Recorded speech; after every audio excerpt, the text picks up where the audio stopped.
আসসালামু আলাইকুম রহমতুল্লাহি আবরাকাতুহ।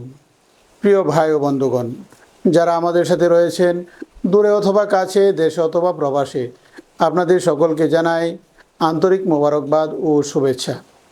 প্রিয় ভাই ও বন্ধুগণ, দোয়া কবুলের বিশেষ একটি আমলের কথা বলব। অনেকে আমরা বলে থাকি, এত দোয়া করি আল্লাহ পাক রব্বুল আলামিনের দরবারে, দোয়া কবুল হয় না কেন? প্রিয় ভাই ও বন্ধুগণ, প্রত্যেকটা মুমিন বান্দাবান্দির দোয়া আল্লাহ পাকের কাছে কবুল হয়ে থাকে। আল্লাহ তাআলা কারো দোয়ার ফল দুনিয়াতে দিয়ে দেন, অথবা কারোর জন্য আল্লাহ পাক রব্বুল আলামিন আখিরাতে এই দোয়ার ফল রেখে দেন। প্রিয় ভাই ও বন্ধুগণ, এই দোয়ার ফল হিসাবে আখিরাতে আমরা অনেক সওয়াবের অধিকারী হতে পারি। তাই আসুন, দোয়া কবুলের বিশেষ একটি আমলের কথা আপনাদের সামনে আজকে বলবো। আল্লাহ পাক রব্বুল আলামিন যেন এই আমলটি আমাদেরকে করার তৌফিক দান করেন। প্রিয় ভাই ও বন্ধুগণ, শুক্রবার আসর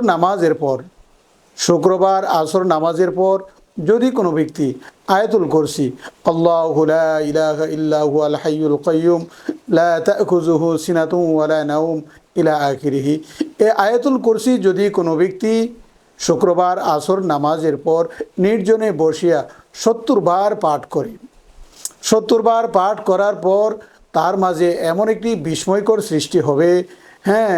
সে যখন যে কোনো দোয়া করবে, আল্লাহ পাক রব্বুল আলামিন তার দোয়া কবুল করে নেবেন। সুবহানাল্লাহ।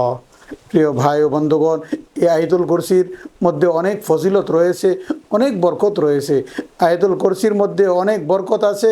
তাই আসুন, শুক্রবার আসরের নামাজের পর যদি কারো দোয়া কবুলের বিশেষ প্রয়োজন হয়, যে আল্লাহ পাক রব্বুল আলামিন যেন আমার এই দোয়াটি কবুল করেন, তাহলে শুক্রবার আসরের নামাজের পর নির্জনে বসিয়া আয়াতুল কুরসি 70 বার পাঠ করার পর আমার মাঝে একটি বিস্ময়কর সৃষ্টি হবে। তখন আমি যে কোনো দোয়া করব, ইনশাআল্লাহ আল্লাহ তাআলা হতে পারেন আমার সেই দোয়া কবুল করে নিতে পারেন। প্রিয় ভাই ও বন্ধুগণ, আমরা পৃথিবীতে চলাকালীন সময় আল্লাহ পাকের কাছে অনেক কিছু আমাদের চাইতে হবে।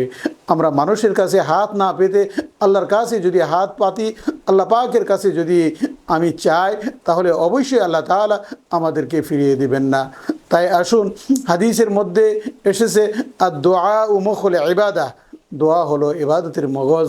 আমরা যদি এই আমলটি করে আল্লাহ রাব্বুল আলামিনের দরবারে ভালোভাবে আল্লাহর কাছে চাইতে পারি এবং দোয়া করতে পারি, আল্লাহ তাবারক তাআলা অবশ্যই আমাদের সেই দোয়া কবুল করবেন। আমাদেরকে আল্লাহ তাআলা এই আমলটি করার তৌফিক দান করুন। আমিন।